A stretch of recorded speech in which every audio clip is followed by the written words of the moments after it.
టాయిలెట్ల మంత్రికి మళ్ళీ కోపం వచ్చింది.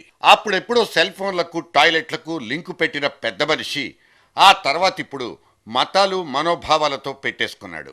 ఆయన ఎప్పుడూ ఇంతే, చెప్పిన మాటలో కాదు చెప్పే తీరులోనే తేడా కొట్టేది. వందలు వేల కొద్దీ విశ్వాసాలున్న మనలాంటి దేశంలో మాట తూలితే ఆనక మీటర్లు పేలిపోగలవన్న విజ్ఞానం ఆయనకు లేకపోయింది. కానీ ఇక్కడ లెక్కల్లోకి తీసుకోవాల్సింది మంత్రి గారి మనోభీష్టాలనా లేక కోట్లాది మంది మనోభావాలనా? తేల్చుకుందాం రండి.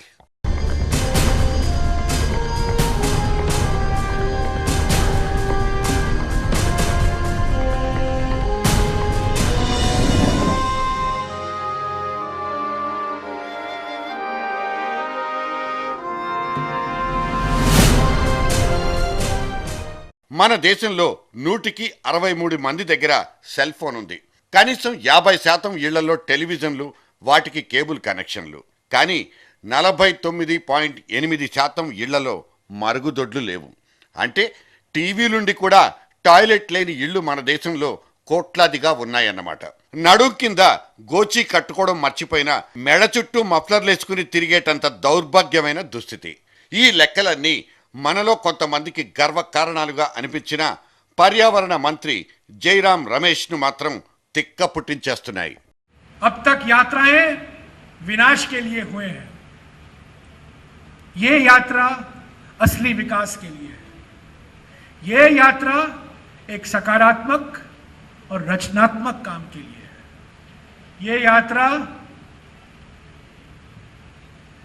वो चीज बनाने के लिए है जो मैं समझता हूं मंदिर से भी पवित्र है, और वो है शौचालय। यस, మన భారత భూభాగం మీద టాయిలెట్స్ కంటే టెంపుల్సే ఎక్కువ. ఇలా మినిస్టర్ సాబ్ వ్యక్తం చేసుకున్న ఆవేదనకు ఒక అర్థం ఉంది, ఘనమైన ఆధారం కూడా ఉంది. ఇక్కడ మత విశ్వాసాలు మనోభావాలే తప్ప ఇంకేమీ గుర్తుకు రాకపోతే మన ఆలోచనలోనే తప్పున్నట్లు లెక్క. బహిరంగ ప్రదేశాల్లో మల విసర్జన అనబడే ఒక దురలవాటును జాతీయం చేసుకోవాల్సిన కర్మ మనకు మాత్రమే ఎందుకు కలిగిందన్న వివేచన ఎందుకుండకూడదు? పరిసరాల్ని పరిశుభ్రంగా ఉంచుకోవాలన్న కనీస బాధ్యత మారుమూల గ్రామాల దాకా పాకిపోవాలన్నది ఆయన మాటల వెనుకున్న ఎజెండా ఎందుకు కాకూడదు? గుళ్లకు టాయిలెట్లకు మధ్యన హైఫన్ పెట్టి మాట్లాడగలిగిన జయరాం గారి సెన్స్ ఆఫ్ హ్యూమర్ను మెచ్చుకున్నారే తప్ప ఆయన కామెంట్లోని తీవ్రతను ఎంతమంది గ్రహించారో తెలీదు. మంత్రి గారి వ్యాఖ్యలకు బీజేపీ వంటి బయట పార్టీల నుంచి ఖండనలు రావడంలో అతిశయోక్తి లేదు. సొంత పార్టీ నుంచి ఒక్క కాంగ్రెస్ గొంతైన జయరాం వాయిస్ కు బాసటనివ్వలేకపోయిందన్నదే ఇక్కడ అత్యంత బాధాకరం. You can stress and very well illustrate the importance of the toilet in different language.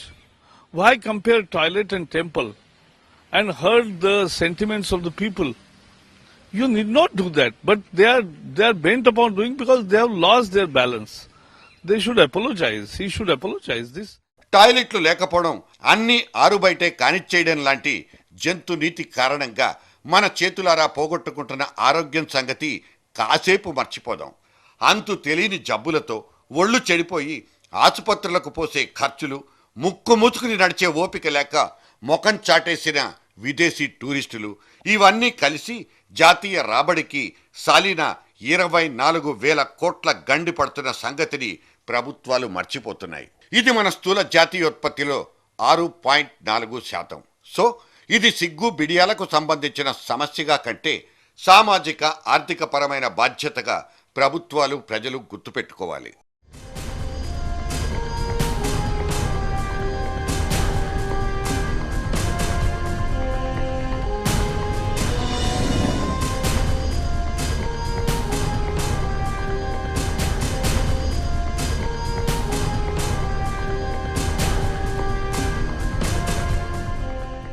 కనీసం విదేశీ పర్యాటకుల తాకిడి కనిపించే పుణ్యక్షేత్రాల పరిసరాలైనా శుభ్రంగా కడిగి పెట్టుకోలేకపోతున్నాం. వారణాసిలో శివుణ్ణి దర్శించుకోవాలనుకున్న ఓ విదేశీ మనిషి అక్కడున్న అశుద్ధాన్ని, అనాచారాన్ని చూసి దాదాపు పారిపోయినంత పనిచేసినట్లు ఒక ఉదంతం ఉంది. మీ దేశంలో మున్సిపల్ వ్యవస్థ ఉందా లేక చచ్చిపోయిందా అంటూ ఆక్రోశించుకున్నాడు కూడా.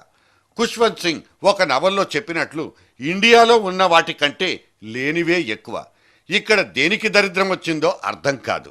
మన దేశంలో టాయిలెట్ల కొరత గురించి ఆ ఒక్క ప్లానింగ్ కమిషన్ పెద్ద మనిషికి తప్పిస్తే మనందరికీ తెలుసు. తన కార్యాలయంలోని టాయిలెట్ల ఆధునీకరణ కోసం ఏకంగా 35 లక్షలు ఖర్చు పెట్టుకున్నప్పుడే ఆయన చిత్తశుద్ధిని దేశమంతా లెక్కగట్టి పారేసింది. 30 లక్షల రూపాయలు కాదనుకుంటే ఒక జిల్లాలోని గ్రామీణ ప్రాంతాలన్నింటికీ కామన్ టాయిలెట్స్ కట్టించొచ్చన్న లెక్క అహ్లువాలియాలంత పెద్ద బుర్రలకు తట్టకపోవడం ఒకానొక దురదృష్టం.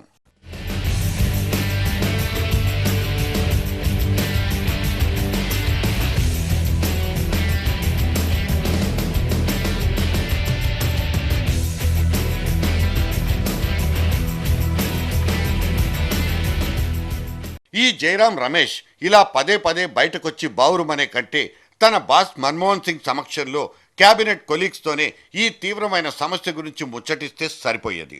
125 కోట్ల మందిని కన్విన్స్ చేయడం కష్టం అనుకుంటే పట్టుమని 10 మంది కూడా లేని క్యాబినెట్లోనే తేల్చుకోవడం బెటర్ ఏమో. పరిశీలించుకోండి మిస్టర్ జయరాం సాబ్. మత విశ్వాసాల్ని ప్రాణప్రదంగా భావించే మన భిన్నమైన జనంలోకొచ్చి ఇలా గుళ్లకు టాయిలెట్లకు లంకె పెట్టి మాట్లాడితే కోట్లాది మంది కోప్పడిపోతారు. ఆ మాటకొస్తే దేశంలో ఉన్న లక్షల కొద్దీ దేవాలయాల్లో ఒక్కటంటే ఒక్కటైనా మీ ప్రభుత్వం కట్టించింది కాదుగా. ఎవరో ధర్మప్రభువులు కట్టించిన గుళ్ళు కొన్నైతే జనమే చందాలేసుకుని కట్టిన గోపురాలు ఇంకొన్ని. ఇప్పుడు వీటన్నింటినీ దేవాదాయ ధర్మాదాయ ఖాతాలో వేసేసుకుని అజమాయిషీ చేసుకుంటున్నవి ఆయా రాష్ట్ర సర్కార్లు. అదే సమయంలో సమూహం గబ్బు కట్టకుండా కాపాడుకోవడానికి టాయిలెట్లు కట్టించాల్సిన బాధ్యత ప్రభుత్వాలే భుజం మీద మొయ్యాలి.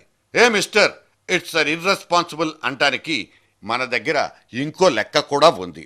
గల్లీ గల్లీకి మహానేతల విగ్రహాలు కనిపించేంతగా విస్తరించిన మన గ్రామీణ ప్రస్థానం గల్లీ చివర్లలో ఒక్క కామన్ టాయిలెట్ కట్టుకుందామన్న స్పృహను మాత్రం కోల్పోతోంది. కనీసం ఒక్క కుంభకోణాన్ని నివారించుకున్నా అలా మిగిలిపోయిన పైకంతో ప్రతి పేదింటికి ఒక మరుగుదొడ్డిని ప్రసాదించుకునేవాళ్ళం. కలరా, టైఫాయిడ్, జాండీస్, మలేరియా లాంటి మహమ్మారులకు పుట్టినీళ్ళైపోయిన ఈ బహిర్భూముల్ని నిర్మూలించుకోవాలన్న జయరాం రమేష్ ఇంటెన్షన్కు కోరస్ మాత్రం దొరకలేదు. మీరు మాట్లాడారా, మీ పోర్ట్ఫోలియో మాట్లాడించిందా తెలీదు కానీ మొత్తానికి మీ డెడికేషన్కు మా జోహార్లు. కాంట్రవర్సీ పుడుతుందని, ఎదురుదాడి తప్పదని వ్యతిరేకించే శక్తులు బూతులతో సత్కరిస్తారని తెలిసినా మీరిలాంటి రిమార్కబుల్ కామెంట్స్ చేస్తూ పోతుంటే చూడముచ్చటగా ఉంది. కానీ స్వాతంత్రం సిద్ధించిన తర్వాత మన దేశాన్ని దాదాపు 60 సంవత్సరాల పాటు పాలించిన మీ కాంగ్రెస్ పార్టీకి ఈ మాత్రం సంస్కరించడం ఎందుకు చేత కాలేదో కూడా ఒక్కసారి అడిగి కనుక్కురండి. అవసరం అనుకుంటే స్వదేశీ టాయిలెట్లలోకి విదేశీ ప్రత్యక్ష పెట్టుబడుల్ని ఆహ్వానించుకునే ప్రతిపాదన ఏదైనా పెట్టేసుకోండి. ఇలా కారుకూతలతో కాలు నోరు రెండూ జారకండి. Be careful.